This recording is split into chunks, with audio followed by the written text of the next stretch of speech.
Are you ready for the Low Blows Network?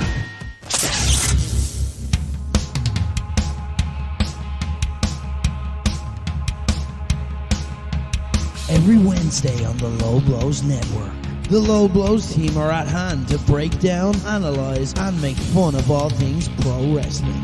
Hosted by former pro wrestler Rick Nash. I think the only reasonable thing we can do now is turn John Cena heel. Selfie with me fucking dog. Banned from Nigeria. I will be talking to the government tomorrow morning. YouTube star Corporate King. This elephant has 4 legs. Joe Wrestle's 4 legs. Joseph Stalin, if he had 2 more legs. Bonesaw rips off his shirt, yeah, and says, "Chuck your law, big dirty trifler." And the Queen of Irish Wrestling, Katey Harvey. I want once to sign just CM Punk. So embarrassed. CM Punk. It's Low Blows.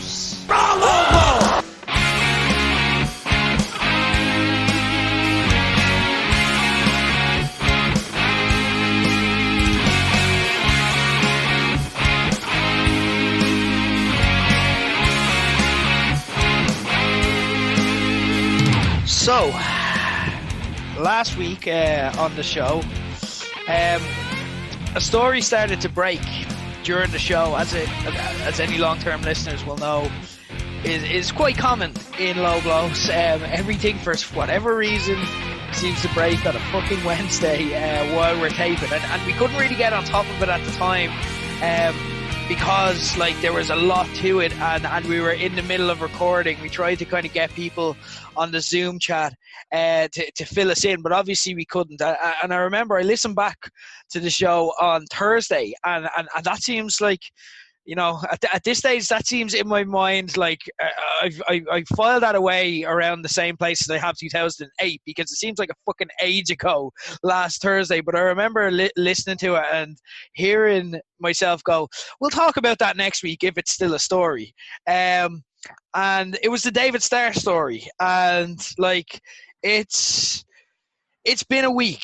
It's been a huge week in professional wrestling, and even as far as the show goes, you may even notice that I'm talking here, right, whereas Keenan normally be talking. We're doing the main show. We're doing a special because it's been a week where we there can only be one discussion that we had, and in terms of this week, it's been one that's at times been harrowing for a lot of fans of certain wrestlers who realized that they weren't the people that they portrayed themselves as. They weren't the people that fans thought they were. It's been a week that's been inspirational in a lot of ways, where women's wrestling essentially, and a lot of other brave men and so on, came together and said, we're not going to take it anymore. And we've got about 200 kind of individual almost Aaron Brockovich figures teaming up to change what professional wrestling is. And that in itself, as tough as it's been at times, progress can sometimes feel messy and so on. But when you step back and you look at what's actually happening, you contextualize it and put it into perspective, that in itself is incredibly inspirational and positive. And that deserves to be mentioned, up top at the very front of this week, even if it hasn't been a pleasant one to kind of undergo and live through. And it's been a week that's been game-changing. It's been one that has rocked the foundations of the world of wrestling, but also at the same time, there's that bit of hope where it seems like there's new foundations that are currently in the process of being built and being put up. And in a tough week where we don't know how to feel, I remember listening to a quote where I think it was Lorne Michaels, the executive producer of Saturday Night Live, said, "We don't do a show because it's perfect or because we're ready. We do a show because it's Saturday." You're listening to Low Blows. It's just Rick and Katey here today for a special show. We're going to be talking about this, but we're going to be talking about this because it's Wednesday, and Wednesday is when we tape Low Blows. We're not going to come out and claim from the top. We're not going to come out and claim that we have all the answers or we know everything. But it is Wednesday, and this is what we do. And on an important week like this, we had to come on and discuss it as best as we can. So as we get kicked off, the first question really is Katey, I know you've been at the core of this. You've been at the center of this all week. There's some of the stories that have kind of broken throughout the week have involved you. One of the most infuriating ones in particular, a lot of people would be familiar with, has involved you. So Katey, as we get kicked off, how are you? How are you doing? Like, how are you holding up? Like, well, it's been a week is one way to put it. Okay, Boomer was a week ago. Jesus. Like, when you put it in that context, remember we were chatting about that last Wednesday morning? Yeah. It's been one of the most draining weeks, one of the most hardest weeks. As you said, there's been inspirational points. There's just, like, it's literally just turned everything about wrestling upside down. It's not going to come out the other side the same, and it shouldn't come out the other side the same. It's just about getting the right building blocks in place, burn down the things that need to be burned down, and then build it back up again. And it's going to be a long process. It's going to be a tiring process. So I think only today is the first time I've spoken to girls who are starting to find their feet, who are finally taking an hour away from Twitter, who are finally like starting to look after themselves as well as other people. Yeah. But it's going to be a long process, but it's a very much needed process. Like, I can't even imagine. I know how I've been experiencing the past week, because like, yeah, you talk about taking an hour off Twitter. It's literally something that you at times had to force yourself away from, because it seemed like every few minutes there was something else breaking or something new. I can't even imagine what it's like to be at the center of that. Like, both when I try and empathize and think about what people have gone through, like, there's got to be, the anger, the raw emotion that's involved, but like trying to do something with it, and then the shock and awe that comes with every revelation, because like like, again, like, I'm feeling it, but like, it's not something that I've also been a victim of. So like, do you think that from your standpoint, even, and I know you can't obviously speak for everyone else, but even in terms of like just having the chats with people who are involved, because I know a lot of women's wrestling is kind of banded together to support each other around now. Do you think that people have even begun to get to the healing or processing stage even, or has it just been kind of battle stations for the past week, like where you're at war and you're on the battlefield, and then afterwards there's like, now when I hear you say that, it feels like it's kind of only now you're getting to kind of take stock of it all, and it's like, well, what's happened here? Like, that's the way it kind of is that fair? Is that how you're and everyone else is kind of feeling?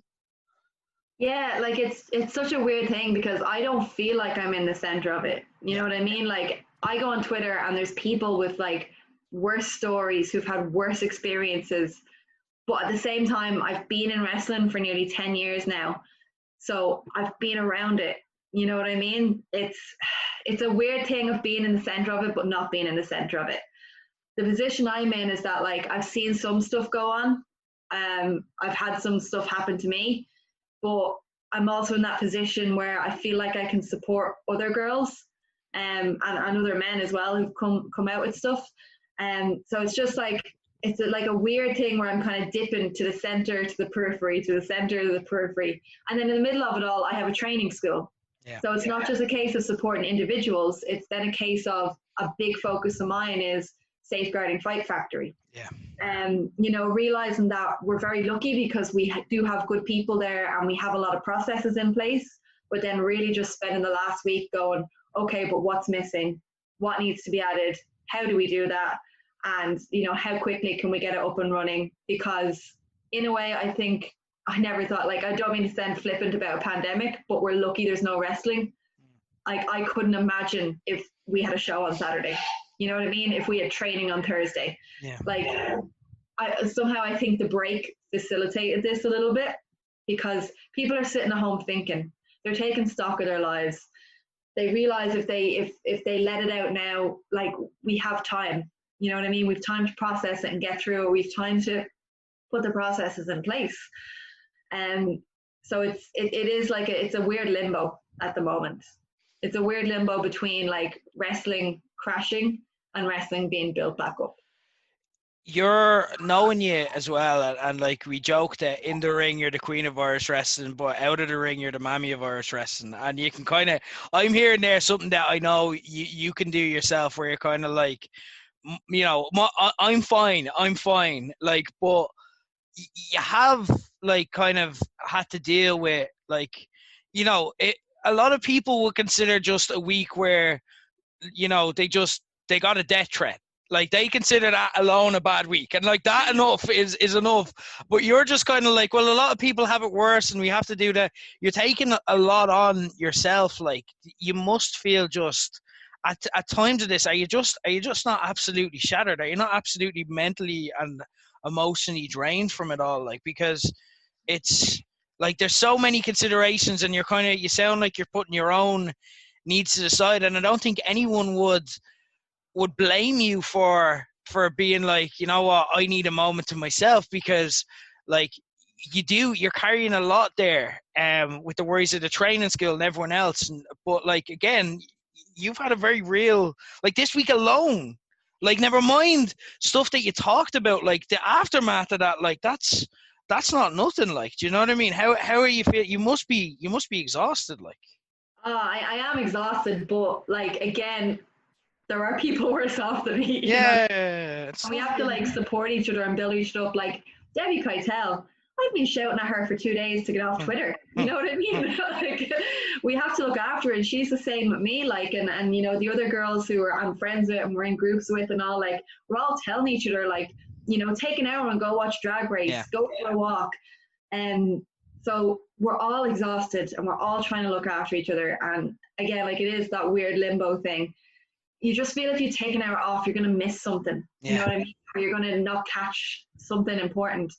Like, I put some of my experiences out there, and what's happening in return is getting loads of people messaging me back like, oh my God, something similar happened to me, or oh my God, like I didn't notice that, or apologizing because, oh, well, I sort of noticed that, but I never said or did anything. So there's not only your own feelings, you're also managing the feelings of lots of other people. Because it really is an industry-wide thing. It's affecting wrestlers, fans, referees, promoters, like it's everywhere. So it's like, yeah, I don't know, like, I am tired, yes. yeah. I don't blame it. Like, that's the thing. And there's so much, like, I even felt bad, like, because the way, like, kind of we've all, like, as a team, and Keane involved as well. Keane, by the way, like, you know, it's he couldn't be here today. It's just one of these things. It is a heavy topic and so on. And just because it's Wednesday doesn't mean that kind of he has his feelings kind of figured out on it, which is totally understandable. So that's kind of why it's myself and Katey today. And thanks even for joining us today, guys. I'm sure as well, just to kind of set some tone, like, we will refer to certain cases and so on, but you also have to appreciate that we're on a podcast, we're on a platform, and we do have to be conscious of that as well. So for that reason, we can't really get into the individual nitty gritty. We are assuming that you've read a lot of it on Twitter yourselves, and we're going to kind of go about it from that standpoint as well. So if you don't hear us kind of talk about specific cases or mention specific names, it's not because we don't want it, or it's not because anything like that. It's because we do kind of have to take into account like the legal side of things, unfortunately, as well. So that's kind of the way we'll approach it. We want to kind of have a discussion based around kind of the industry and kind of everything else as well, rather than kind of get kind of bogged down with the nitty gritty. And again, another thing is we don't want to scandalize or sensationalize it. This isn't some Daily Mail fodder. This is the story of real lives that have had real suffering as well. So we don't want to kind of be like, get into the he said, she said of it all either. So that's how we're going to discuss things as well. So just if you're wondering, it is something we've kind of considered, and it is something that kind of, you know, we're kind of trying to handle as best as we can. Again, appreciate we're doing this because it's Wednesday and that's when we do the show. We don't know, you know, our arse from our elbows on a lot of this either. You know, we're kind of reacting just as you guys are. I guess kind of one thing that I want to talk about, and it's one thing that people are kind of reckoning with themselves. Like, first thing I'd kind of be interested in knowing is, how are you feeling about wrestling today, right now? Like, because that's kind of where a lot of fans are at, and a lot of wrestlers. Like, there's a lot of wrestlers who've worked for, could have worked for up to and over a decade of their lives, and told themselves their entire life this is all they want to do. And this week we've seen people just go, fuck this shit. And I can't blame them. But, like, again, you wear a lot of hats. You're combining the fact that you, like you said, you run a wrestling training school. You've seen friends and former friends tell their stories and also face accusations over the past week. You've obviously been through your own stuff. We touched on there as well. And lastly, just alone, like, just as a woman who's like, you have to try and plot your own personal road ahead in this world now. How is wrestling sitting with you now? Is it something that there must have been times where you were just like, you know what, fuck this, burn it all. I've got a good job, you know what I mean? Why can't it's a lot easier? Or are you like kind of, no, let's protect this. Let's fight for this. This could be better. Where's your head sitting now? Because I'm sure you felt every emotion in between as well. Yeah, it's that flip-flop in between roles. Like, if I was just a wrestler, I probably would consider walking away. It's so much, you know what I mean? Like, it's just so much everywhere you go, everywhere you look, and we don't know how it's going to look on the other side. Or even take a break, you know what I mean? Like, this is what I'm saying. The fact there's no shows and there's no training, no one has to make a decision right now. So when people have said this to me, that's what I'm trying to say to them. Like, you do not have to decide now what you want. You can take a few weeks, you can take a few months, and see how you feel about wrestling.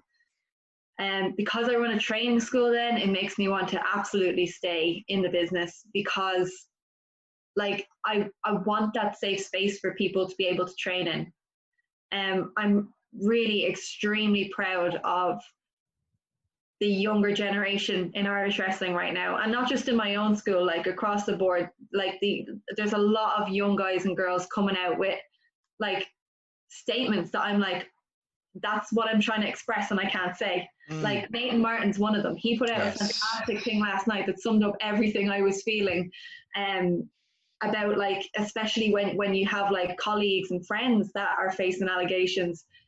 And he hit the nail on the head. Like, it's you're scared, you're embarrassed, you're shocked, it's just a range of feelings, and he expressed it in one tweet.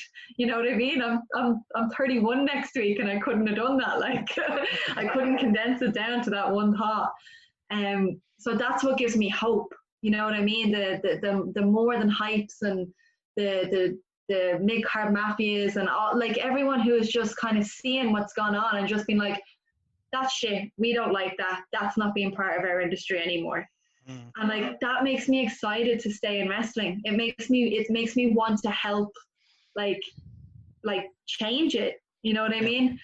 And luckily, because I'm in the position where we have a training school, and, like, me and Phil have a certain background in our day job, that kind of helps us put stuff in place. Like, we're going to try, because I put it out there, like, anyone can DM me about Fight Factory. I'll be transparent about the inner workings.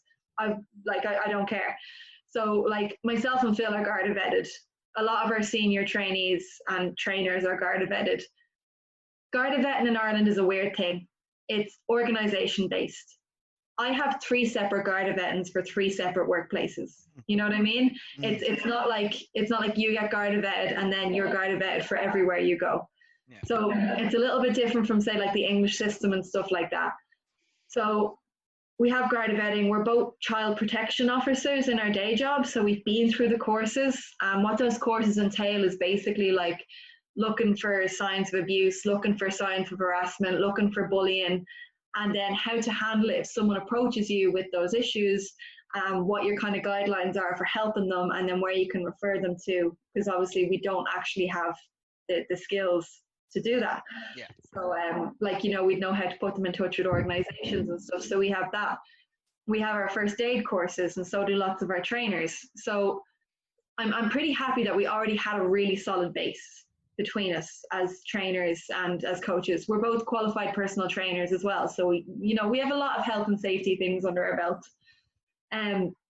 What we're putting in place now is actual, just more business-like codes of conduct. Like when you start a new job, you get given a code of conduct to sign. You get given a harassment policy, a bullying policy, a dignity at work policy. That's what we're writing now for Five Factory, so that when you join, you will be given a manual to read. This is exactly how our club operates. You sign off on it, and then everyone's on the same page.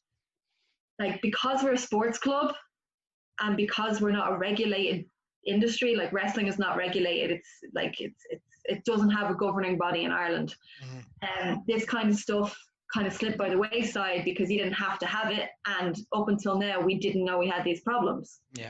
But now obviously we know we have these problems, so we're leaning towards different areas. Like I know OTT is looking at the same thing. I think Phoenix is looking at the same thing. I know, for example, like Luke has a theatre background, so that's where they might pull inspiration. I know in OTT, like Engo's got the theatre background. That's where they might pull inspiration.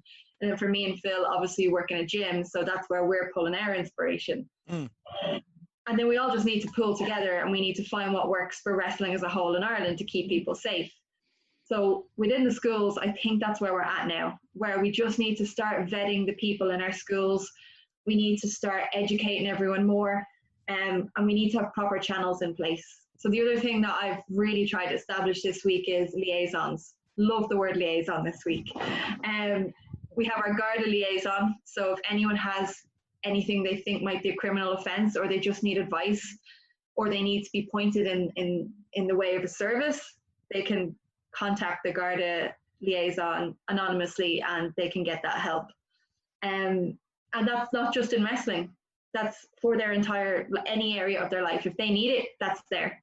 We also have Debbie as the talent and fan liaison, because it might be intimidating coming straight to a coach, it might be intimidating going straight to a guard.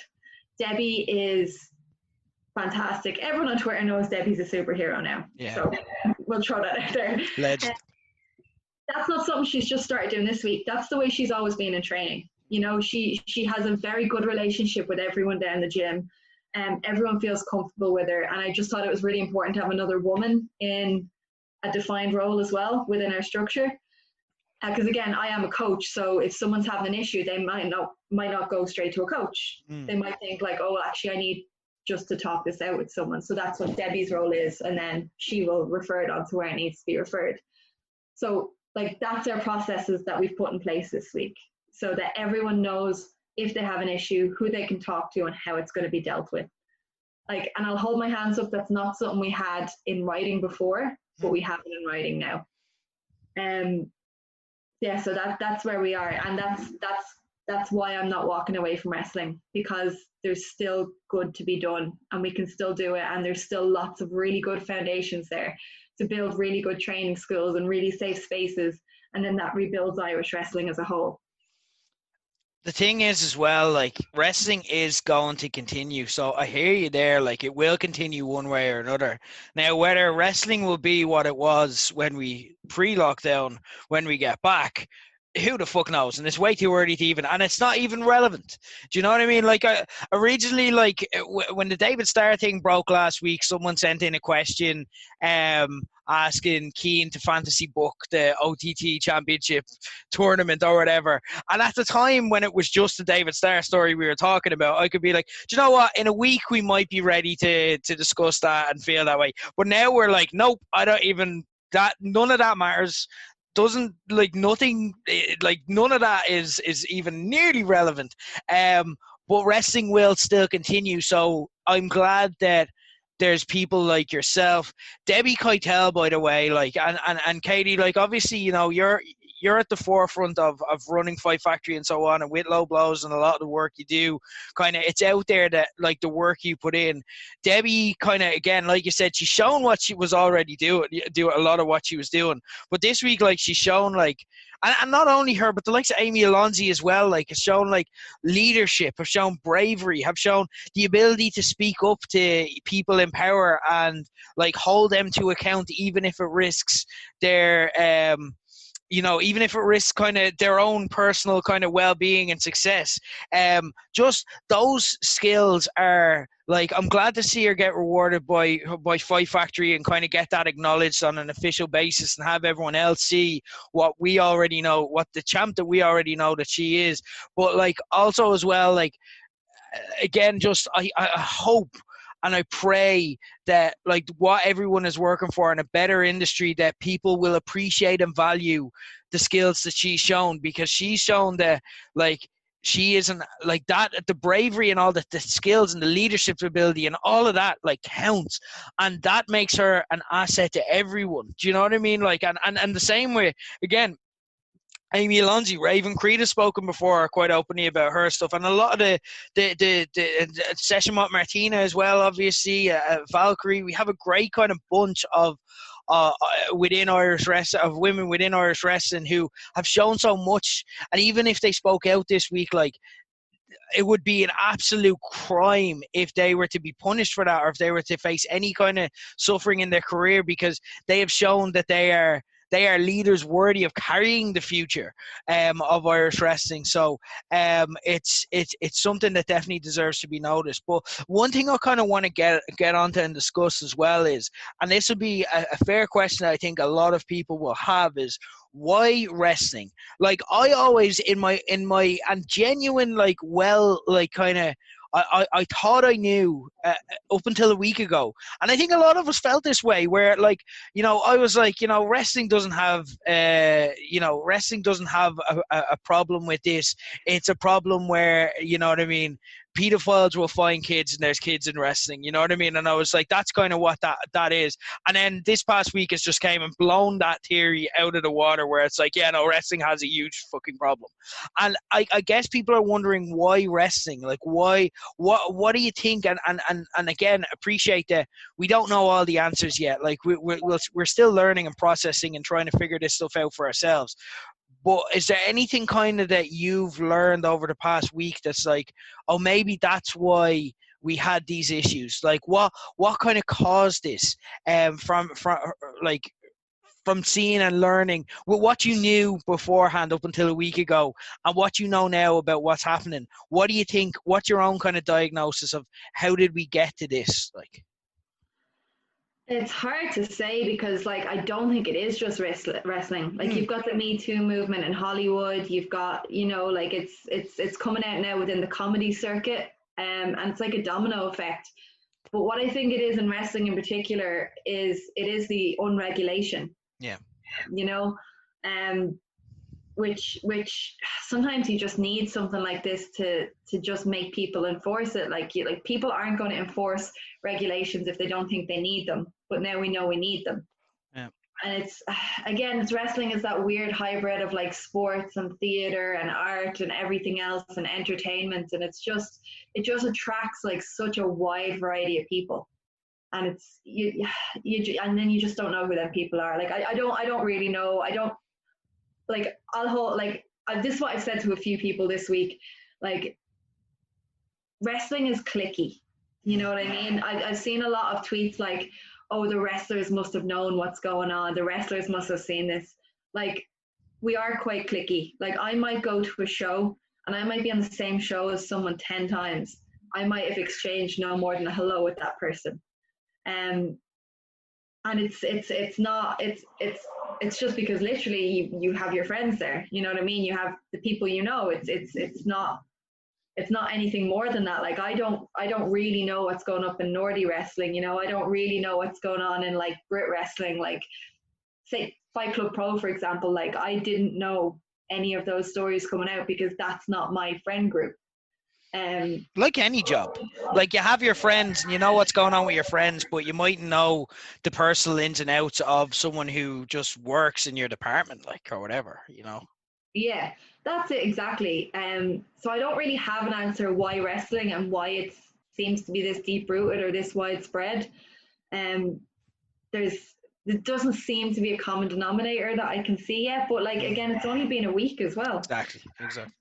I kind of, I don't know, like, and I'd love to kind of get your own thoughts if you disagree or you think I'm missing the mark here, but I remember I kind of, early on, like, and again, like, it's a case of people are like, you had to know.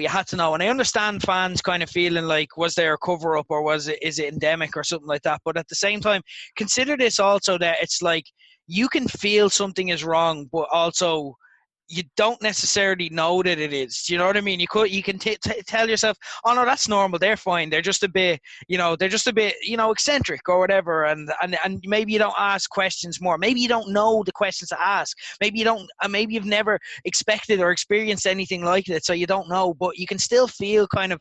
And then like, it's only when you get revelations like this that you're like, that's what I was feeling. That little like sneaking suspicion is. I kind of felt a bit weird about it, but I didn't even feel weird enough to kind of say it to yourselves, like privately. I didn't say it to anyone, and then you almost feel guilt for it as well, because you're like, oh fuck, did I know? Did I ignore? You know what I mean? So that's kind of what's going on, rather than it being kind of wrestlers all knowing the same thing and covering it up. But I remember kind of my own experience, and it was and the best way I can put it is because it was when I didn't know anything about wrestling and when I learned about it. And that can be sometimes, they say first impressions last, and that was kind of the case with me, because it was one of my first impressions of wrestling that there was a lot of strange people around it, and not to say that everyone within it is strange. I certainly don't think that today, but like, it was a case of, I remember when I joined up, and like through a clerical error in school, like I should have been one of the nerd kids. Like I'm a little wrestler, I had a wrestling column, and like I'm obsessed with Harry Potter and stuff. But through like a clerical error, I somehow ended up, because I liked football and rap music, and I was loud and confident, I kind of ended up with the popular kids, and I came in with kind of like like. I came into wrestling and I was kind of in a relationship with someone, and it was literally only this week where I was like, holy shit, that person was, I was 17, but that person was 16 at the time, and it added a whole new context to everything they kind of experienced. And look, I'm not going to get into like the ins and outs of the story. That's not what this is about, and it's also not my story to tell. But they weren't a wrestling fan. They were a muggle, so they were a non-wrestling person. But wrestling and relationships can be difficult, because you're working a full-time job, then you're training for wrestling, then your weekends are wrestling, then you have a social life as well. So if you have a relationship with someone who's not involved in wrestling, they don't see you a lot because you're busy. You have to go to the gym. You have to do everything else. It's a high time commitment.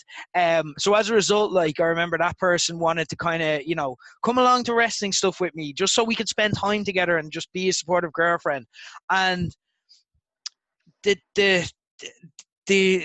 experience that they had, like, put it this way, by the time they left by the time our relationship would have ended, they would have been like just literally just turned 18, and they hated wrestling. And it was due to, like, they were quite they would have been attractive, and that's not relevant, but the only reason I bring that up is because it's a case where the impression I got off a lot of the people that they interacted with was, they've never spent time around women, and they just didn't know how to talk appropriately to women. Do you know what I mean? Like, it was kind of, do you ever see, like, there was a video that went viral this week. Do you ever see, like, any of those videos where it's like how women get treated on Call of Duty and stuff like that? Where it's like just like the pure harassment. The video this week kind of summed it up that went viral, where it's like, kiss me, and then they get ignored for a while, and then it's like, you fucking slut, you blah blah blah blah blah, and just abusive, like that kind of way, where it's like, you just never talked to a woman before, like, not even in a smooth way or anything like that, but just like, you just don't know how to respect someone. You just don't have any women in your life.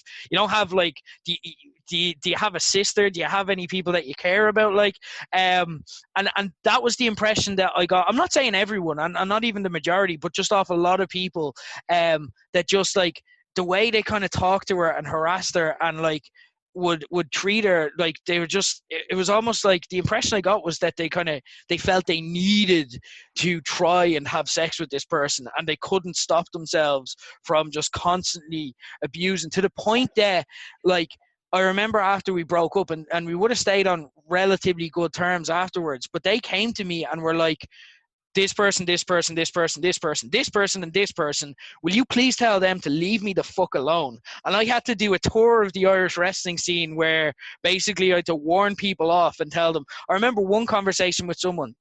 And again, like I'm not going to get into names or anything like that, and I won't even kind of get into descriptive details to leave you guessing or anything. That's not the point of this. But I remember one conversation with someone where they were like, they were married and they'd had a child, and they like, I turn around to them and I'm like, we don't have each other's number, don't we? No, like this is on MSN. This is how far back we're going. MSN Messenger and Bebo, a lot of this took place on. But I'm like, we don't have each other's numbers, do we? No. And then I was like, 085 24 blah blah blah blah blah blah. How do I have that number? And then I was just like, well, I don't know, like you might have got it off someone. And I'm like, and then I literally transcribed the text. I was like, just got in from the gym today, feeling so sore, could really use a massage. And I wrote out the text to him, and he's just like, well, I don't know what that, like, what's that got to do with me? I'm like, that's a text you sent to this person. Why were you telling? And I went full Columbo on this person. I was like, why did you feel the need to tell someone how sore you felt after the gym? Do you have a wife and a child? Do you have this? And then I'm like, this person does not want to hear from you again. And like, literally, they were deny. Up until I was like, we're not going to take this further, but if you send one more text, and even if it's an apology for what you've said, if you send one more text, if they see your name on their phone again, I can find out where you live quite easily. We will knock on the door and we will show your wife this. And that is the option that you have. Do I make myself clear? And I'll never forget the response where it was just one word. It was just understood. And it's like, you fucking acknowledge it. You acknowledged it. You know you're wrong. And now you're just like acknowledging it because you know you're kind of getting away with it. Do you know what I mean? But like, that was kind of like, it was that, and I could go in story after story after story, like with people and the treatment that she got. And for me, it just came across. I remember kind of looking back at it when I got a bit older and being like, why did that happen and what was going on? And for me, what, like we spoke about before, how wrestling can attract people who may be socially awkward. I'm not saying everyone it does, but it can attract these people. Like, it's a form of escapism. It's kind of like fantasy, and video games as well can be very like this, where it's a form of escapism where people who may not be able to relate to the world kind of like allow themselves to be swallowed by, and they'll get really like into this. But at the same time, these might be people who mightn't have social skills. But then what happens is when they join wrestling, you know what I mean? We build them up literally, physically. They get jacked. You know what I mean? They get confidence. They're attractive. They start to get attention. They build power. They build influence. But at the same time, a lot of the time, they're not all of the improvements they're making are external. And on the inside, I think what you get is you get these Call of Duty style guys still who have this like anger towards women who may have rejected them, or who may like have this kind of just, they may not have women in their life, they may not have good relationships with their parents, they may not have had a mother or a sister, they may not have talked to women in school or had female friends and so on, and then they have this like entitled, weird, fucked up attitude, but they also now have this power and influence. And then all of a sudden you have them like, there's a horrible combination, because then when you're talking about women who are coming into wrestling either as a fan or as a trainee or just someone working or wanting to hang around, you then have them in a vulnerable position, and then you have a shitty power dynamic, which kind of, all of those things can coalesce into a big fucking mess. And the problem is that wrestling is working on the outside, but it's not working on their inside. They're not training their soul through wrestling. They're not maybe learning how to be men and people. And to give credit where it's due, I think that's something that Fight Factory do very well. And I don't think it's a coincidence that you're getting all of these people coming out.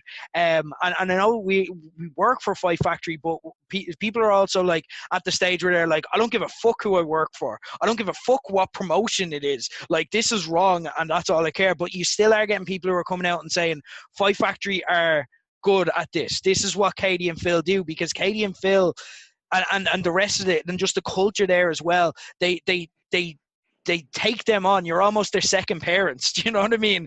And you take them on as your own and teach them the ways of the world. You teach them respect. You do all those things. I know you're only bringing in stuff like the code of conduct and stuff, but like that's just putting it in formal writing. You will do these things where you'll talk to people. Even just having you there or having a Debbie Keitel there as a reference point is just good practice for young kids to like just see kind of a woman in a respectful situation. Just having that representation there is like going to teach young, like easily influenced kind of vulnerable people. It's going to teach them so much. And I think that's why you see the likes of the statements from the More Than Hype guys who have their shit together and are good people and are well-balanced people. And even though we've seen statements from people, or we've seen people come out over the past week where they put up like a statement saying, you know what I mean, this can't happen again. And then the next day it's like, do you remember that person? He's a creep. And you've seen that hypocriticalness. But you also know that there's certain people, and a lot of the stuff that say the More Than Hype lads have said, you read that and you're like, you understand the situation. That's not just empty words. You get it. You are someone that like is a well-rounded individual. You've been taught how to be a man as well as how to be a wrestler.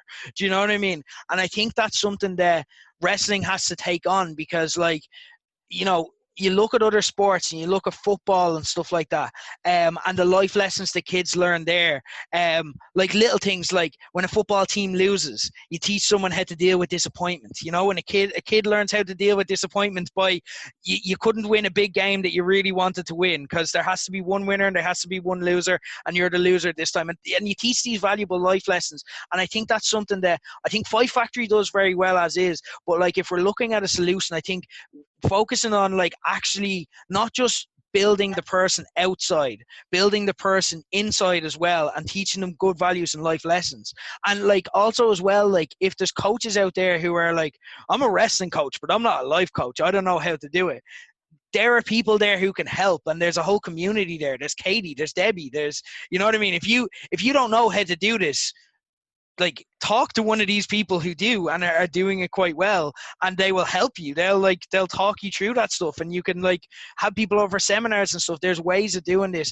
But that for me, again, I don't know if any of that kind of resonates with yourself or your own experience, or if I'm just kind of talking crap here. But that for me is what can lead to this. And when I saw this happening, I'm like, yeah, that a lot of it actually makes sense when I contextualize it and step back, because in every fucking story you're seeing it. In every story you're seeing the same pattern. You're seeing this like A, sexual entitlement, B, shitty attitude towards like women or just like other co-workers and so on. C, you're seeing like just that like kind of nerd rage, and then you're seeing this low self-esteem, which is fucking pathetic. You're seeing these people who are like, you know what I mean, need to threaten people with bookings to get sexual favors. Like that's just someone who doesn't view themselves very highly in the world, where they have to threaten people for like most people can just say, hello, how are you, my name is blah. You're like, I will never book you unless you do that. You know what I mean? Like it's quite like but they all follow the same recurring theme of like entitlement, just inability to relate to the world properly, low self-esteem. It all follows that kind of formula, and I think that might be somewhere where it comes from. I don't know how you feel, or if that kind of like resonates at all with kind of your experience. Yeah, no, I get that, and like, but I don't think it's a wrestling thing. I think it could be a creative thing, because you know, we're seeing the same sort of stories come out about comedians, as I said, in the comedy circuit now. We're seeing like Hollywood, you know, like a lot of actors, producers, writers, like there's a very small minority that are what you describe. And I think we saw the worst of that kind of person in that death threat that I got. Like that's kind of the epitome of what you just said. Like, for anyone who hasn't read it, I don't really want to repeat it or read it on air, because it is actually very vile. It's disgusting.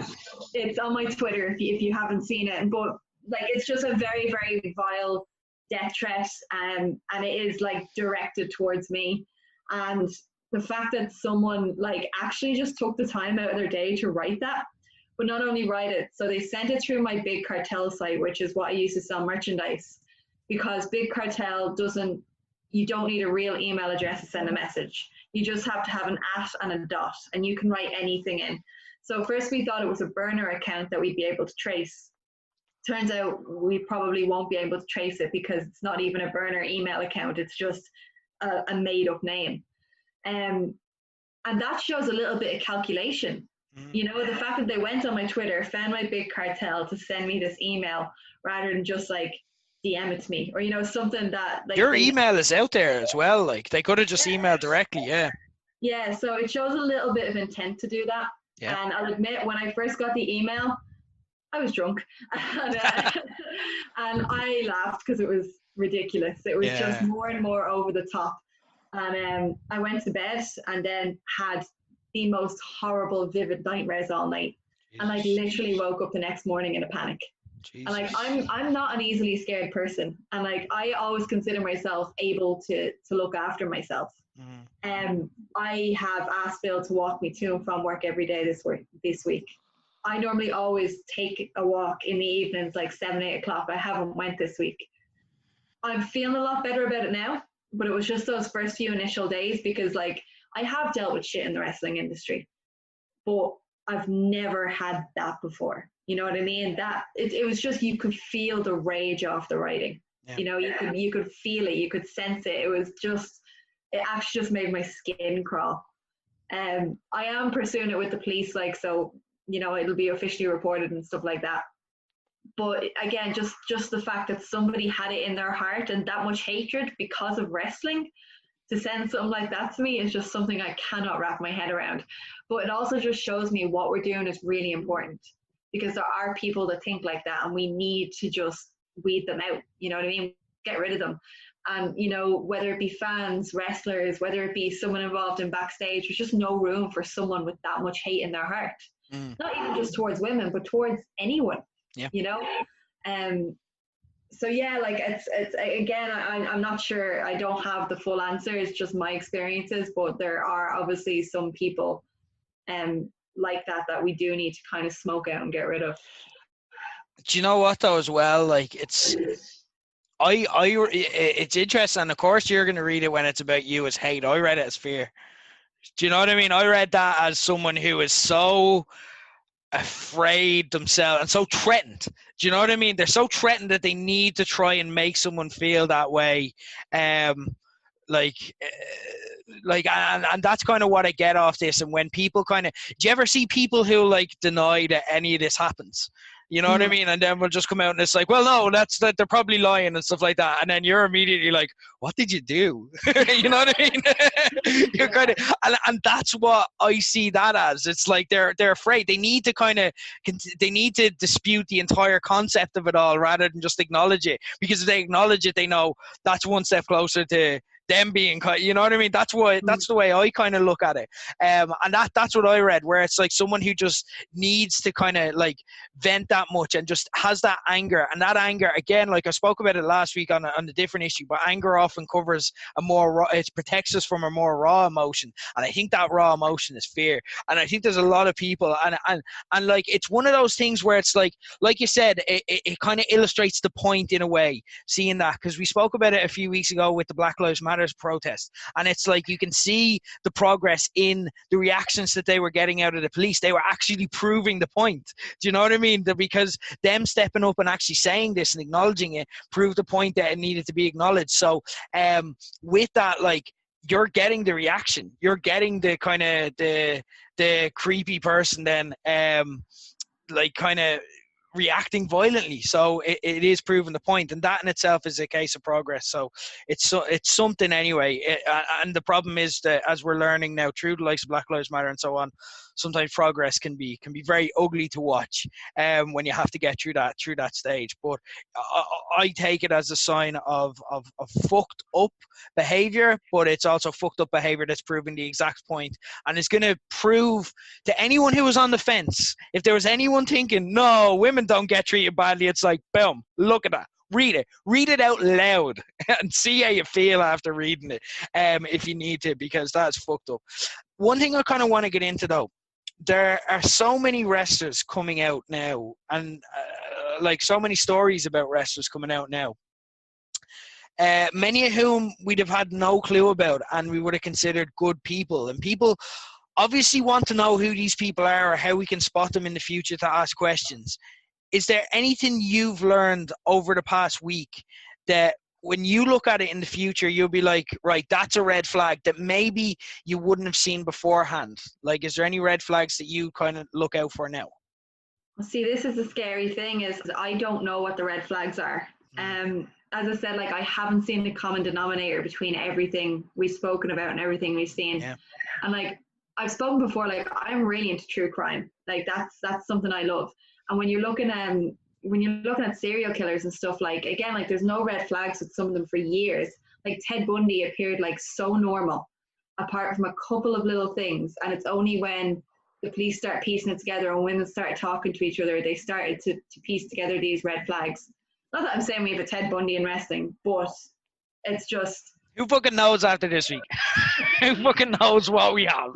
But like part of being a psychopath is that, you know, people don't know you're a psychopath, which is terrifying. So I wouldn't be able to definitively say like, you know, a red flag is someone who, I don't know, has a dips their chips in ice cream. You know what I mean? Like I don't think there's any clear marker. well, here's the thing, right? You've now put that out there.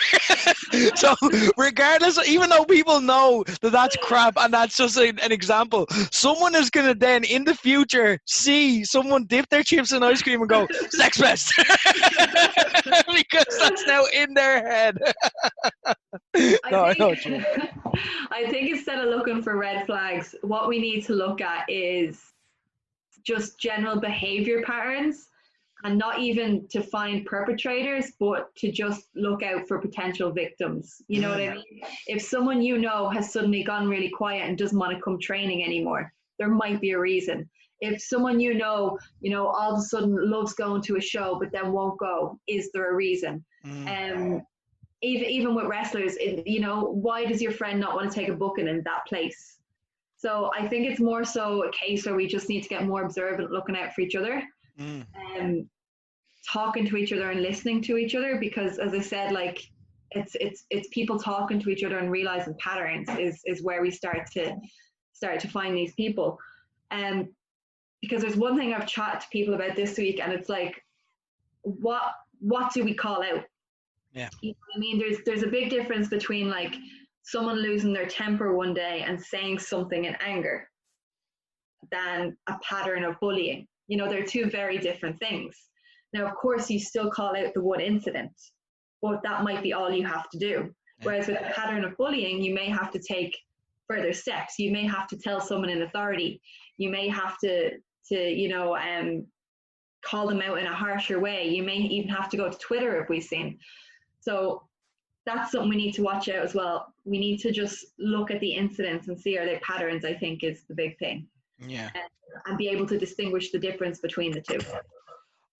I'd be much the same as yourself, because like again, I kind of be like, I find that element of kind of criminology interesting, like where it's kind of like, what are the patterns? What can we learn? How can we approach this? Is there some way that I can see it in my life? You know what I mean? And kind of help out that way, because you do feel quite powerless when you see stuff go on like this, and you kind of you want to help.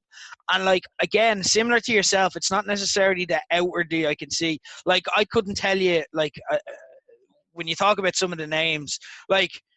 Okay, maybe Joey Ryan, we could have seen something coming. All right, fair enough. We could have maybe like called something there. You know what I mean? But apart from that, there's not like in terms of the outward persona, but there's an approach where we can kind of take towards wrestling that at least doesn't enable this behavior. And both as ourselves, like as podcasters, as people involved in the business, and fans can take this as well. And kind of, it's not a case of turning around and saying that, like, you know, we're in any way to blame for you know what I mean? We're not, like, you know what I mean? And I remember like kind of at one stage I was talking to, I think it was yourself and a couple of others, and people were like saying they felt guilty about this, and it's like, that just shows you're a good person because you've done nothing wrong but yet you still feel guilty and so on.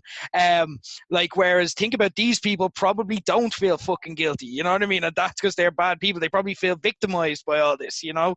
But the situation ultimately, like, we know it has to change. And the problem is that the people who benefited from it in the past, they don't want it to change, so they won't change. You know what I mean? So it's very easy for us to say stop being pedos and stuff like that. But if we want change, we have to be the ones who change it.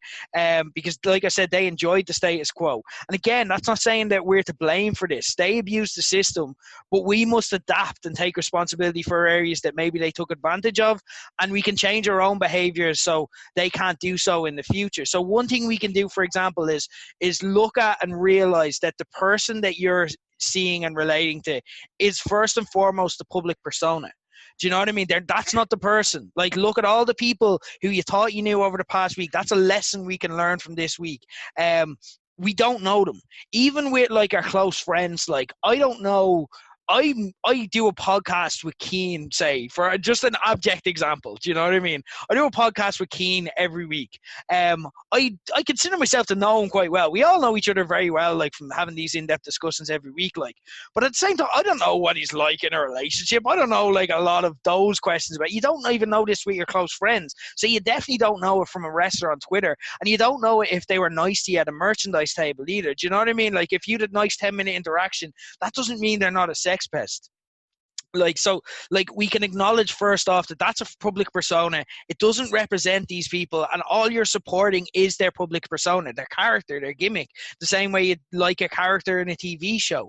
We also cannot let people like David Starr be untouchable and immune from criticism. We have to learn to tolerate opinions that like may see something that we're missing. Do you know what I mean? So I spoke about this last week, and someone pulled us up in it, and they were right to pull us up in it because I think I worded it badly, where it came across as in like we were saying, haha, I told you so. It wasn't that I meant. What I was trying to say was that there were warning signs about David Starr that were there. We touched upon it ourselves on the show where we kind of spoke about like allegations that he got in the past that were just completely ignored because people were buying into David Starr's character. And people got very defensive, and also as well people were afraid to speak up about David Starr and their kind of concerns about him because people were buying into his public persona, so they get quite aggressive towards anyone who kind of questioned them, and that existed, and there's no way to put it. And when that becomes important is, for example, when you consider the situation, and this is what I look at, when you consider the situation of the initial person. I think the first ex-girlfriend of his is Valerie. I'm right in saying that, haven't I? I think Victoria, I think. Victoria, I apologize. When you consider her situation on Friday, knowing this information, like if you're looking at it from her standpoint, you're saying David Starr has a massive cult following. They are very into his We the Independent anti-WWE stuff. So I'm probably going to get fucking slated and attacked for this. And also as well, he's had allegations against him and they just bounced off him like Teflon. So it's probably going to go nowhere. So I'm going to speak up about this. That's by putting these people up on a pedestal and by attacking anyone who says anything bad about them. That's the situation you're then putting on. Like, you're then unknowingly, you don't even realize you're doing this because you don't know the other side of the story, but you may be like you may be complicit in helping to silence victims by making it feel like they can't say anything about this person. So we can't put these people on a pedestal, which kind of leads into the next point of where we need to ask questions of everyone. Ask questions of me, ask questions of Katey, ask questions of Keen, ask questions of Low Blows, ask questions of Fight Factory, ask questions of OTT, ask questions of everyone. The reality is that wrestling needs to be accountable to you. You don't need to accept for less in wrestling. So do not be afraid that if you are uncomfortable or if you feel something or if you want to say something that you cannot, that you are being unreasonable. And if any wrestler or any promotion ever makes you feel unreasonable, call that shit out, because we have the past week's worth of evidence to be able to do so. Fight Factory, one of the best things of the week, Katey, I think it was yourself personally that came out and said it, where you're like, ask me questions. We can be accountable. We will either give you a straight answer, and if we don't have an answer, I'll go get one. I will create an answer for you. Do you know what I mean? That's the level of accountability that wrestlers and promotions need to have towards fans. So don't be afraid to ask questions, and don't feel like your questions are invalid. Don't be made to feel like you're being negative or unsupportive if you have valid concerns. Come forward, ask them. Wrestlers and wrestling promotions need to be able to provide them. And if you feel something's wrong, we've learned from the past week, there's a good chance that it is. But the last step, and I think the most important step that we can do to allow this situation to improve and make it easier for people to speak up and make it a better scenario, that this is how we can contribute. Allow for ignorance, okay? And allow for people to ask questions. And I know this is the toughest one, because it can be fucking infuriating when you see someone come out and be like, but how do we know to believe these people and stuff like that? And it is infuriating. I get it. I feel that fury as well. But the problem is, like, a lot of people, here's what you have to consider, and here's where you have to empathize. A lot of people, they may be like ordinary, decent people, but they don't have the time or the life experience to weigh up these issues. They don't spend all day on Twitter. They don't understand fully the situation. They don't, like, maybe they haven't just read all the facts about, like, say, David Starr or whoever. So, like, instead of attacking them, the problem is when you attack someone, what you do is you make them stubborn, you make them harden, you make them like back themselves into their own corner, and then you turn them over to the other side. We have Boris Johnson and Donald Trump, two people themselves who have allegations against them. They got elected to power by people, and I genuinely believe that's why they got elected to power, because we attacked people instead of actually seeing them as a potential ally. Instead, empathize with these people. Consider that if they're asking questions, if they're turning around and going, well, what is rape? Does that actually count? Or ignorant questions that may be like, why should I believe this person? See them instead of an enemy you're trying to destroy. See them as a potential ally that you could win over. Empathize with them. Explain to them. Go, I see what you mean by that, but this is why the situation. This is why you should believe people. And for anyone who doesn't know, for example, like, let's answer questions. Like, so why should you believe people who come forward telling stories? How do we know? Because there may be people out there who think that genuinely. How do we know that, like, these stories like are true? Why would they not just? How do we know these aren't just people who are bitter and like settling a personal score and just making up accusations? The reason is because the problem with it is that people who've done this get attacked. You know what I mean? They've gotten attacked before. They've gotten questioned. They've got called lawyers. If they go to the police, they get treated horribly. They don't want to. They don't want to put themselves in the firing line. Consider that a wrestler at any stage, like a wrestler is a famous person who has thousands of followers, and they can destroy and send an army of their fans after anyone who accuses them of something they don't like with one quote tweet. That's all they need to do. They just need to go get them. And then that person will get absolutely blitzed with abuse at any stage. Imagine if you're just a normal person who's been through a bad situation with wrestlers. Imagine how scary that is. Like, you're not going to do that unless you strongly fucking believe, unless you strongly believe that you want to do this. You're not going to do it, and you're not going to want to put yourself in that firing line. Like, for the most part, with very, very, very minimal exceptions, you're not going to put yourself in that firing line unless you're telling the truth. That's why. So, like, instead, like, and I think the majority of these kind of ignorant questions and people, I think if you explain it to them in a simple way and actually take time to try and understand where they're coming from. They may not have had a mother. They may not have sisters. They may not have women in their lives. They may not have had anyone to just explain or be able to relate this to. Treat them as a potential ally. Explain it to them. Allow them to be ignorant, but then just win them over through being kind. And then you can actually make your case stronger. Then there's more of us to be able to fight this. And ultimately, it'll be a better situation.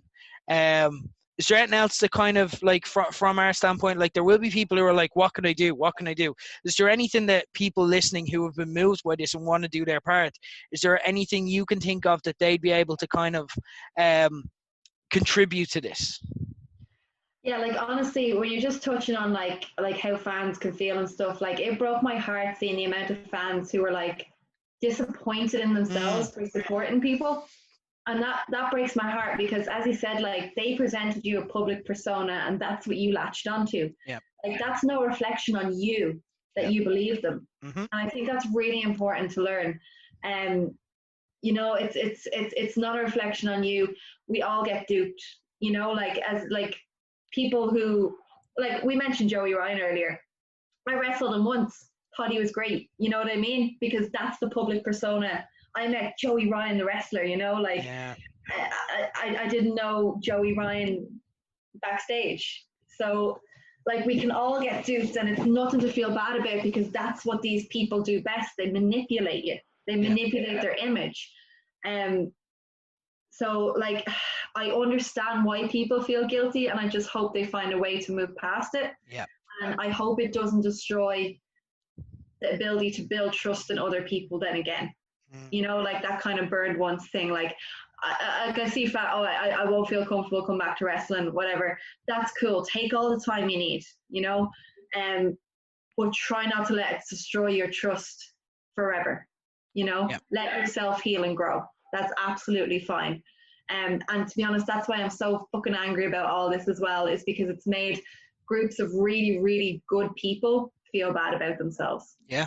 When really they just didn't know anything. And that touches on kind of what I was saying to yourself earlier, and then when like when kind of you were talking about feeling guilty and stuff, I'm like, these are the people who have done wrong. These people are the people who've done wrong. No one else has done wrong. Fans haven't done wrong. Victims haven't done wrong. No one else has done wrong. Everyone acted within what they thought was best at the time. We're only in this situation because of these cunts. Do you know what I mean? And I don't throw that word too much in the podcast, but it fits here. It's a fair description. But we're in this situation because of these cunts. That's why we're here. And I understand everyone feeling guilty and like we had a part to play. And let's see it as a positive. We have a part to play in the rebuilding process. Do you know what I mean? And if you want, you can be a part of that. If you don't want to be a part of it, that's also fine. If you want to say fuck this, totally get it. I've flirted with it. I'm not saying that tomorrow we won't be saying fuck this. You know what I mean? So I get that, but no one is to blame here but the people who committed these acts. That's the reality. They're why we're here. They're the people to blame. They're the heads that need to hang. And it's not fans' fault, and it's definitely not victims' fault, and no one else should feel guilt for this beyond them. But it's just a case of we now, the rest of us who do feel this latent guilt, because as much as I'm saying that to you, I'm saying it to myself. You know what I mean? I'm saying it out loud so I can hear it, because I feel the guilt too. But it's up to us, like, with consciousness, who are like, did we accidentally help cover up for this person? Did we make it difficult? You didn't. They made it difficult because they made the decisions to do these things. But let's look at how we can rebuild it, and you can play a part in that. And we want fans to play a part in it. We want you to be able to support. We want you to be able to come along to shows. We want you to be able to participate and have this beautiful hobby that we have, because it's not wrestling as a whole's fault. It's not the act of people doing collar and elbow tie-ups that's the problem here. It's some bad eggs within it, some absolute cunts who've ruined it. So like, we want kind of people to be a part of it and recognize that it's definitely not your fault, and we're in this situation because of these dickheads. And kind of another thing that we've kind of touched on, but I guess we can kind of use more broader kind of strokes with this.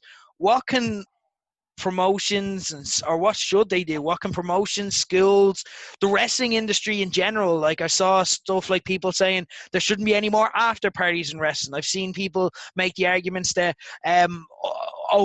kids under 18 shouldn't be allowed wrestling training anymore.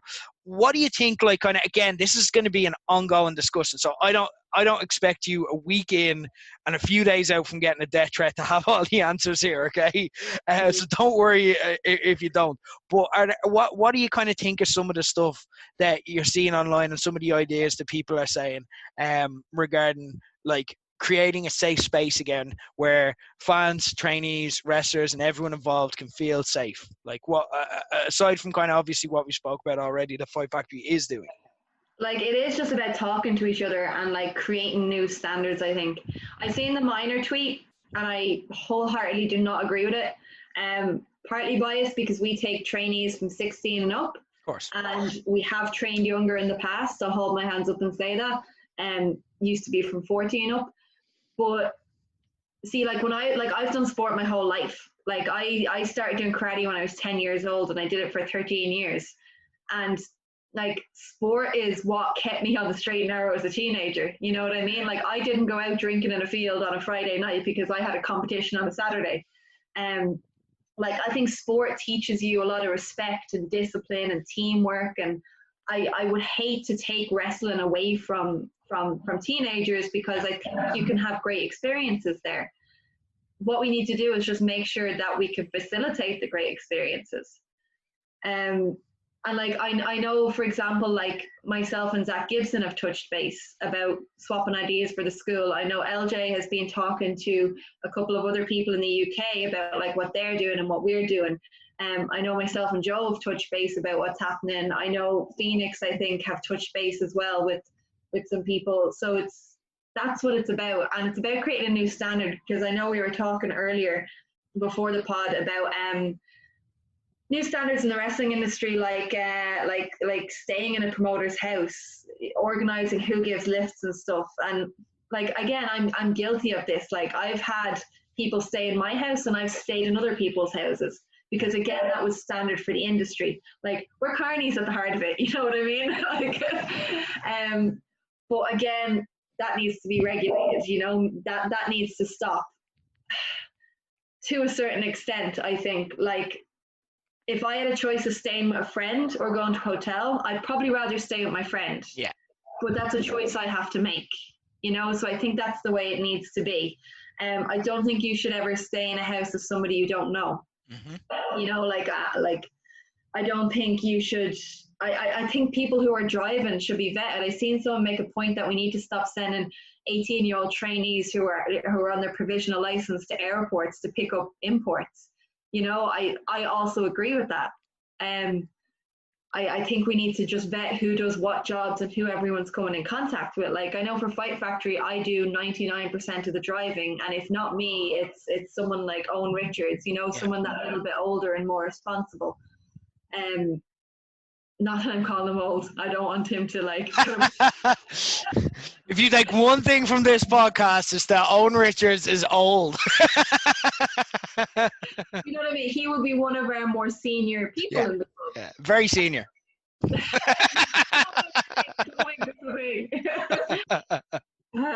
So, like, that's what we need to do. We need just more safeguards. Like I spoke on my kind of anonymous accounts. I didn't want to name names, by the way, on Twitter, because I just don't think what I was saying was big enough to put someone on the same list as someone who has committed like actual crimes. Yeah. You know, I just recounted incidents I was uncomfortable with, so people would watch out, because they're the kind of incidents that are building blocks for bigger things. So I didn't name names, but I did mention one promotion, and it was an all-female promotion, and it's in Europe. And I got booked there and announced, and I was at a show in Germany, and one of the guys pulled me aside and he was like, "Don't work there." And I was like, "What?" And he's like, "Don't work there. Honestly, the promoter's a creep." And he started telling me stories, and I was like, "Oh shit, I'm after like saying yes, and there's another girl I know on the show, and we were gonna like, you know, hang out and stuff." He's like, "That's fine." And he goes, "I'm gonna add you on Facebook. If you feel uncomfortable, you message me. I live an hour away and I'll come and get you." Nice. You know what I mean? That's lovely on his part. He shouldn't have to do that. Yeah. I should be able to safely fly to another country for what is essentially a business trip and not have a backup plan in place. You know? And that was an all-female show. I didn't end up doing it because I broke my arms. But still. With that promoter as well, I spoke about it. He added me on Facebook, and immediately I saw derogatory comments about other female wrestlers. It was around the time the nudes were leaked, and he was sharing them, he was talking about them, and he was speaking about the girls, and I was disgusted. And I brought it up in a group chat he had made us all make 3 months before the show, and straight away he was like, he backed down because I had called him out. And the thing I always take away from this incident is a second group chat got started with me added into it with 3 or 4 of the girls, and they were saying, "Thank you so much for saying that." And they're like, "He does all these things and he's very creepy and this and that.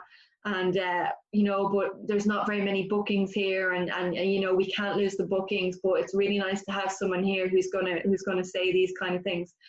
And my heart absolutely broke. You know what I mean? Because it was just like, these girls know that they're working in these conditions and they feel like they don't have any other choice. And like, that's the side of wrestling I hate. You know, the power dynamics, the bookings, because loads of people are saying like, "Oh, well, if you were being treated so badly, why'd you not just speak up?" Why did you not just stop? Why did you not go somewhere else? Because sometimes you feel like you've no other option. Yeah. Like those girls felt they had no other option other than to work in that place. And I've actually kept in touch with a lot of girls since, and you know, they're really good girls and they're doing well. But it's just a side that needs to be highlighted where nothing criminal happened, but it's just a general uneasiness and uncomfortableness. So I think, again, people need to talk, and we need to tell each other these things and then be like, okay, well, that's not okay. So we're not going to work for that promotion, or we're not going to go to that training school. We're not going to associate with that person. And just kind of, yeah, that's it. Like talking. I feel like I keep repeating myself and saying we just need to talk to each other, but I do think that's the crux of it. Is that something in itself though? Because while it's possible, like the point I found resonated with me that you just made there the most was that, because I thought at the same time where it's like, that's lovely that what that guy said to you, that I'm there if you need, but you shouldn't have had to. Do you know what I mean? So like, is that something where now after this, like, rather than have it be a private thing, like, because think about someone who may not have the contacts. Like, it's lucky that you knew enough people that person is like, Katey's going to be wrestling there. I should give Katey a heads up. Do you know what I mean? Whereas what if it's someone who's very new to the business and isn't very known? Do you know what I mean? Are they flying over, just flying blind into situations like that? Do you know what I mean? Or it just doesn't know the right people and so on. Like, is it a case where, like, now, you know, we should out promotions? Is it a case where, you know, these people should be immediately outed on Twitter or whatever, rather than leaving it to chance for people in group chats who would get added to who would be fortunate enough to be added to group chats? Is the case where it's just now, I don't know, is this the new norm that we're experiencing? That, like, as soon as you see it, say it, fucking tweet it. Do you know what I mean? Because it's like, we don't know. This is just pure speculation on my part, but it seems like there could be more done there, that it's like, yeah, definitely do keep the let's speak to each other, because as well there's that, like, even ideally you'd be talking to each other about positive things and making friends with people and not having to do it from a position of you being in danger. Do you know what I mean? Like, but like, so definitely do keep that, but at the same time it feels like there's something more that can be done there, whether it's just tweeting about it and doing what we've done so successfully. People have done, I don't say I haven't been a part of it, but like what people have done so successfully this week, in tweeting out bad experiences they had and so on. I think that's just one way that can do it. Interesting one is about the after party scene and the drinking culture in wrestling in general. A lot of people put this down, and now it's out there, and it was kind of a little kind of, you know, unspoken secret with Progress. And I don't want to I don't want to talk specifically about Progress, because I know obviously kind of, you know, I know you work there, but your experiences there would have been limited, so you mightn't be able to kind of comment on everything there. But in terms of wrestling's drinking culture or party culture, I think it's something that Irish wrestling doesn't have as much as. It doesn't have this. There's not that big of a thing in Ireland. I know kind of Fight Factory people will socialise around the show, but that's just as likely to happen in Eddie Rockets as anywhere else. But like OTT, after parties and laughs and so on, wrestlers partying with fans, fans being exposed to wrestlers and so on. Is that something that kind of needs a look at? Like drug culture, obviously, in wrestling. Obviously, look, we don't want any kind of, you know what I mean? You know, wellness policy and this and that and the other. We don't want kind of any drug culture in wrestling whatsoever, but people are people and stuff will happen. Is it something is that side of things something that we can look at and that could take a lot of work? I don't have the answer to this one, because I do believe in giving some people autonomy to make their own decisions. Yeah. And again, speaking from my own experience, like, I absolutely love going out after an OTT show. You know what I mean? Like, I've had some of my favorite nights in the world going out after an OTT show.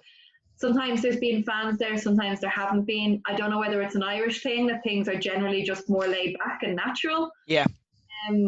Fight Factory, like, I love going for a pint after a show. Generally it is just the crew for that. Because it's usually a Sunday night, but like, so I wouldn't want to take away them good experiences from people, but I am also aware that after parties have facilitated a lot of this abuse. So is it a case of just like taking out the badness before it reaches that stage, or It's really not something I have a proper answer to. I have been to some Progress after parties.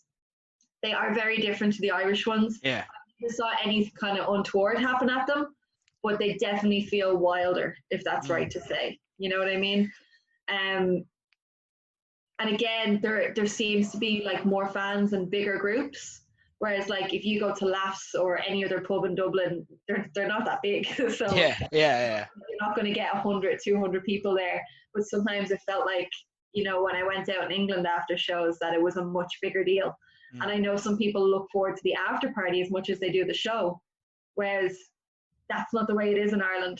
You know, I think maybe we need to talk to someone who's maybe more kind of experienced in the UK side of things. Yeah. And the stories where they're mainly coming out about them promotions, like I've never worked ICW, I've never worked Fight Club. I don't know. Yeah, that's the thing. In Ireland, it's not a big thing in Ireland, and we're not seeing cases being reported. Even the cases that are being reported in from the Irish wrestling scene, they're not coming from that side of things. So it's something which has been relatively harmless here. But like even in terms of like promoters just putting the foot down and saying, right, lads, you want to socialise with your coworkers, that's fine, but we don't want you socialising with fans, and we don't like this should be go without saying. Like this is like. Underage trainees, no. If we're going to a place that's over 18s, if there's alcohol or anything else going to be taken, no, you're not there. You know what I mean? Like, so at least you're just putting those safeguards in place, like where fans can't feel like they were exploited or anything. There's no kind of grey area. There's that I think to be fair, like it's great that Irish wrestling does it though. See, like, look, Low Blows has we'd all watch the pay-per-view together, wrestlers, fans, whoever, you know what I mean? And that's nice. And like, there's never really been, there's never been incidents. You know, if anything, the only incidents we've had have been fans trying to chat up wrestlers. and usually that ends spectacularly because it just blows up in the fans' face. Like, so that's kind of all we've really seen over here. So there's never been an issue with that so much. Even with Low Blows, like I'll honestly say, like there's like. I remember we had a couple of fans in there who like made a couple of people uncomfortable. We just put up a statement going, there's zero tolerance, and that kind of put an end to it. Like in terms of like immediately the feedback of the people who have brought it to our attention is like, yeah, it's handled now. Yeah, it's grand. So from that standpoint as well, like there's that. Like, I could even like look. It's something that I could look into myself and how I feel. But in terms of like, yeah, maybe after parties, like it's a no-brainer. Don't bring kids to a nightclub with you, like Brit Rest. Like you shouldn't be doing that. Like it's only going to end one way. Like fuck's sake. Like that's a no-brainer anyway. That we can definitely all agree on. The rest, I think, yeah, it's up for Brit Rest to clean up its mess there, because that seems to be a very Brit Rest thing. We got a couple of questions in. We're not obviously going to do our Slow Blows, because as much as I'd love to speak about how good The Last of Us 2 is, it's not the week. So, although ironically, like, it's mad, like, because this week, because my week has been following the Speaking Out thing on Twitter, a few, like, other bits that I'm kind of getting to do because I'm off work, and playing The Last of Us, and weirdly, playing the apocalypse game where, like, I'm killing people and, like, fighting zombies and so on. That's my escapism. I actually feel more at peace in that than in the real world this week. Like, I'm like, fighting zombies. Well, at least I'm not looking at Twitter. You know what I mean? Like, so as much as I'd love to kind of talk about all that stuff, and we will get back to it hopefully next week, because I think we're all kind of fatigued and could use a bit of normalcy and a bit of a laugh. But we did ask for if you had any questions relating to this topic in particular. There were a couple of belters that people sent in that I think would be good to address. So first up, Declan Byrne got on and asked a couple of questions. He said, I read a wrestler's tweet the other day where she said that male and female share the same locker room at shows getting changed, where she tweeted, this has to stop. Also in the future, have you ever experienced that in wrestling? Surely it's common knowledge to have separate rooms. So men and women changing together, is that something that could be looked at as a potential, like, right, let's finally use this as an excuse to get this over the line? Yeah, like there's definitely been shows where we've only provided one room, but what I think is it's not just a case of separating men and women. I think it's a case of having a variety of changing rooms, so you're with someone you're comfortable with. Yeah. Because we have seen some of the allegations coming out that it's not just limited to men and women. You know, like there can be like abuse and uncomfortableness and harassment on all through the spectrum. Yep. So I don't think it's a case of just dividing men and women. I think like in an ideal world, for example, well, actually OTT, when we do the KRFC, there's 4 or 5 changing rooms. Now, naturally, the girls group together anyway, because we like to get ready together. But then those other 4 dressing rooms for the guys, generally you will find, you know, like more than hype and their friends in one. Then you might find imports that came together in another, you know what I mean? So it's like you're with who you're comfortable with. Yeah. So that's a really good way of doing it, I think. I know sometimes you don't have the space, but I do think you need to make an effort. GWF in Germany handle this really well. They run a women's show during the day and a men's show in the evening. And as the men are arriving during the day, they are not allowed backstage. It doesn't matter if they're on the show. They leave their bags in the hallway and that's it. They do not get to go backstage. Because again, that is something that happens at wrestling shows sometimes, where there's kind of just people hanging around and stuff. And, you know, you might just see someone and presume, oh, well, they're here with somebody else. And they might actually be almost like a hanger-on. You know what I mean? Yeah. So I think keeping dressing rooms strictly for wrestlers or like personnel working the show, and just making sure there's a variety of rooms if you can, so that everyone just has somewhere they can change comfortably. Definitely. Another excellent question, and more general, kind of cutting to the core of the topic itself. Declan, I'm glad kind of you tweeted this in, because it's good for people to know and good to get this info out there for anyone else who may not have been sure. He said, I don't want to Google it because who knows what will come up. I always thought rape was rape. What does grey rape mean? I only heard that for the first time in a tweet last week. Do you want to take that? I can take that, whatever.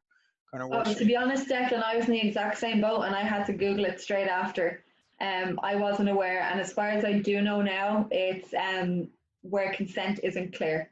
Yeah, it's so like, put simply, like for me again, like I first heard the term when I saw David Starr's stuff. For me, what it looks like is it's what rapists who don't want to call themselves rapists call rape. Do you know what I mean? Like, for a large part, that's what it seems like to me.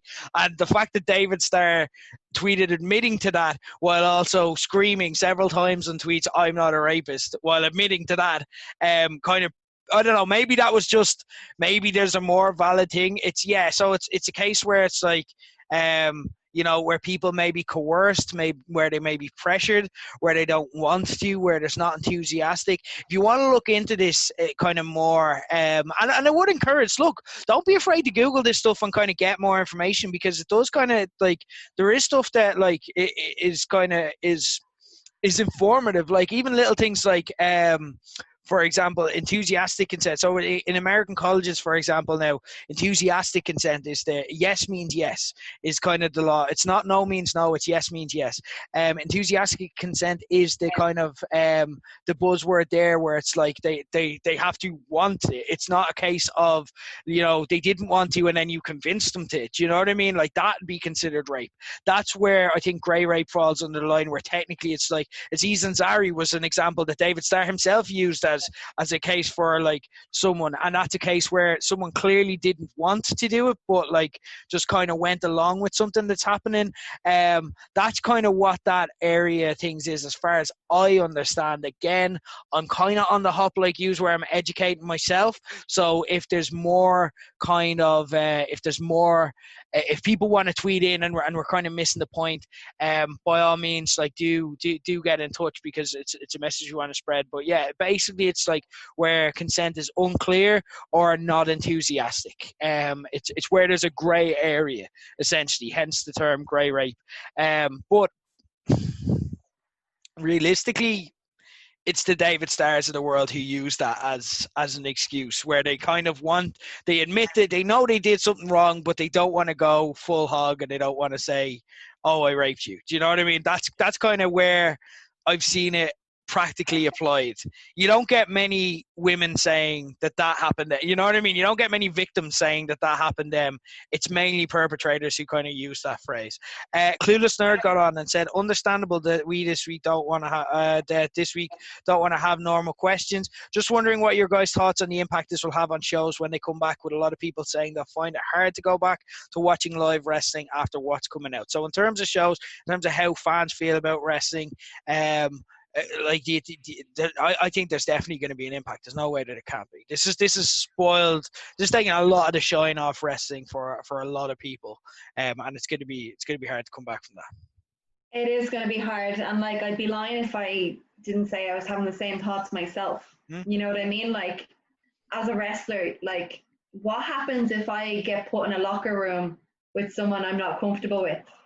You know, like that's a situation I've been in before, and that's a situation that I hated being in. And it's like, so I can completely understand the fans having the same feeling. What if I buy a ticket to a show and then someone whose morality I don't agree with gets booked? Or even just the fear, like we were talking about earlier, like, I really love this wrestler. What if they're not a good person? Yeah. You know, like, that's going to be a very real thing that people are dealing with as well. And it would make you hesitant to support again. But as I said, like, I don't want people to lose that trust. Like, wrestling is so magical. Like, there's a reason we're in our 30s and we're still watching it and talking about it, running shows. Like, it was dominated my whole life, you know, and I can't really imagine life without it. And I also know that's the dilemma a lot of fans are feeling. I know a lot of fans, their entire social life, or most of it, is now through wrestling. That's where they've met their friends. That might be where they met their partners. You know, that's where all their happy memories are. And now it feels a little bit tainted. Like, I completely understand that. Like, I'm dealing with the exact same things myself. So I completely understand that, but I do think it is just going to be about time and just almost easing yourself back in. Like, I'll be honest, I don't know when I'll watch a wrestling show again. Yeah. I don't know when I'll feel that excitement of like, oh, you know what I want to do right now? I want to watch a wrestling show, even on TV. So I completely understand that point of view.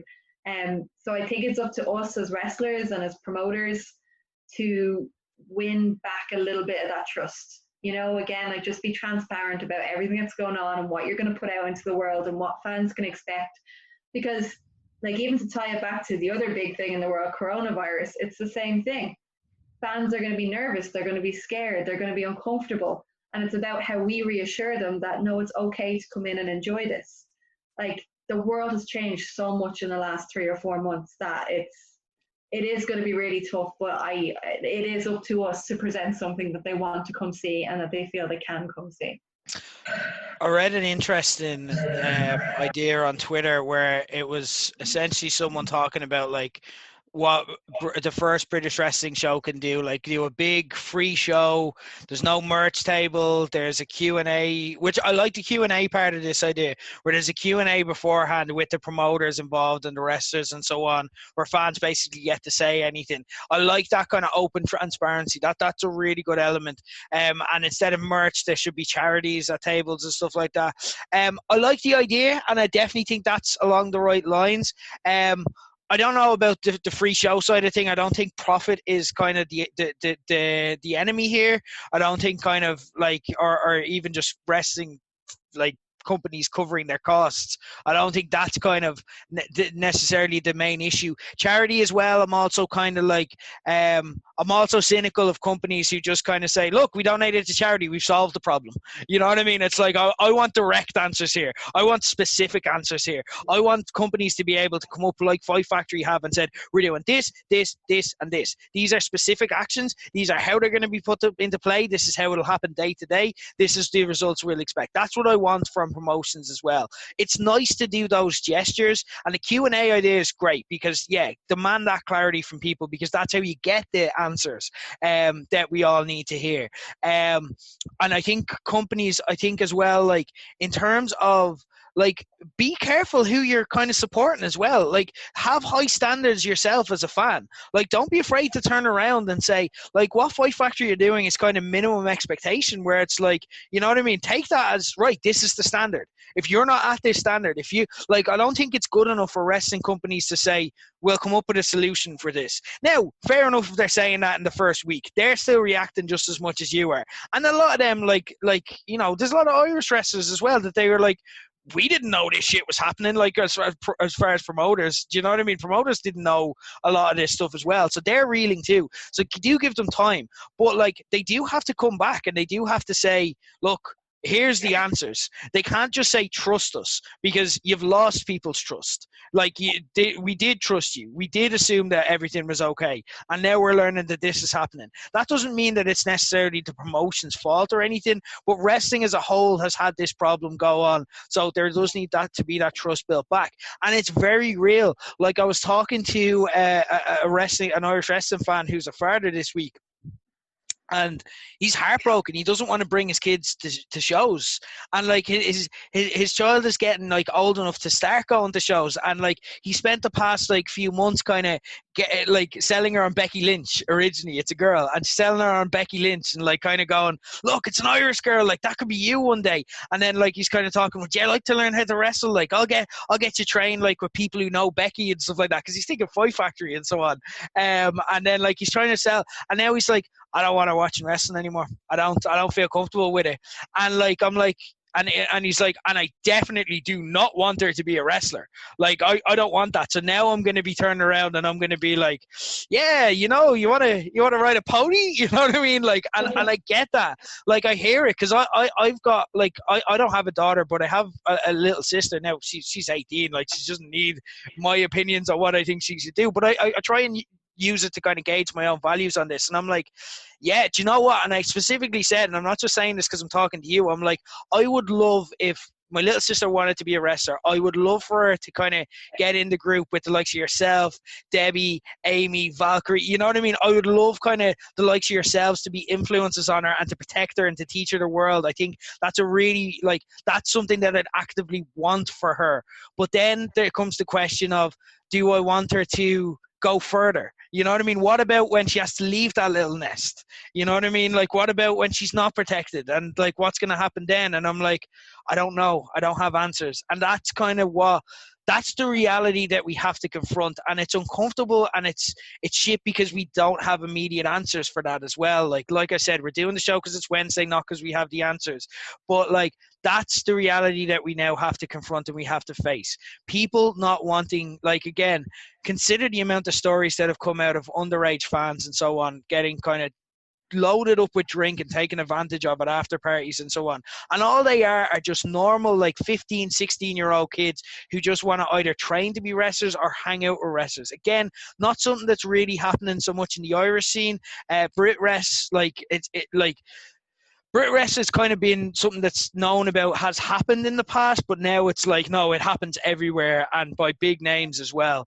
But, like, yeah, like, all of a sudden now, if I'm a parent reading that and then I have a 15 or 16-year-old, like, son or daughter who's like, I want to go to a wrestling show, it's like, nope. You know what I mean? Nope, not going to happen. Like, sorry, I can't take that risk. And that's something that, like, that's community damage. That's something that, like, you know, parents don't read Twitter. If they hear this is going on, that's it. It's wrote off for them. Like, it's a flat no forever.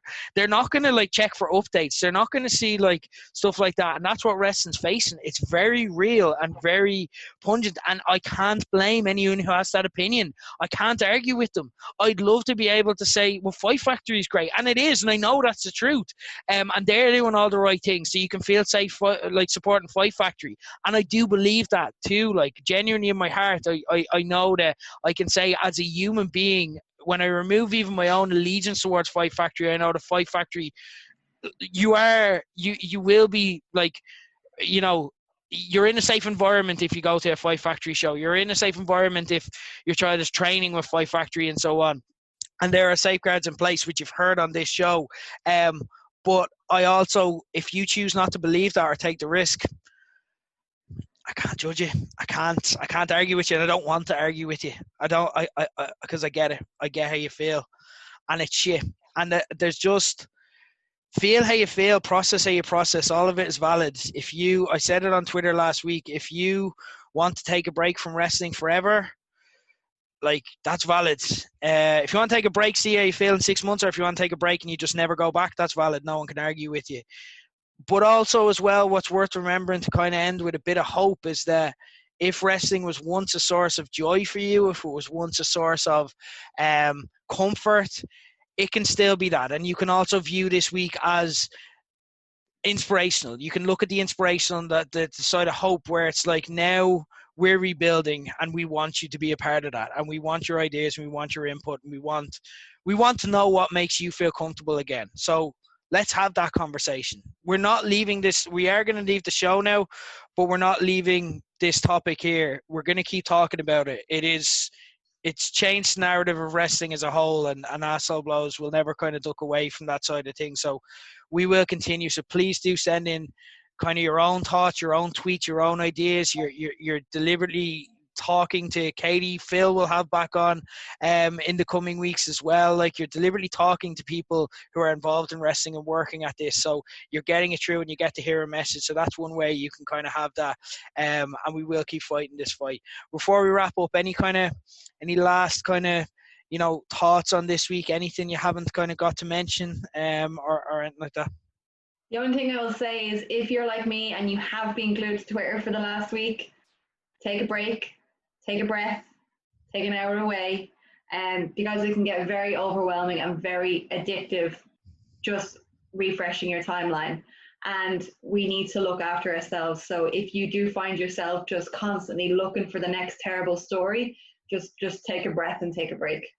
Absolutely. Play The Last of Us 2. It's really good. Katey Harvey, thank you so much for joining us. Thank you so much again. Like, it would have been like to take the time out of your schedule. Like, you could have taken a break here and now, but to take the time out of your schedule to have this conversation, to be so open, to be so transparent after the week you've had, I really appreciate it. I hope you're following your own advice. I hope you're looking after yourself, and I hope kind of you're dealing with everything okay, and kind of we can come back next week and kind of in a better place. But that's it, guys. Tweet us in at #LowBlows if there's anything else kind of you'd like to continue the discussion with. If there's any questions you have for next week, well, again, we don't know what the state of wrestling will be a week from now, but we hope to be back to somewhat normal next week with Keane, maybe Phil if he's around as well. We'll see how we are. I'm sure we'll be continuing this conversation. But until then, for Katey Harvey, I've been Rick Nash, and that's the bottom line, because Low Blow said so.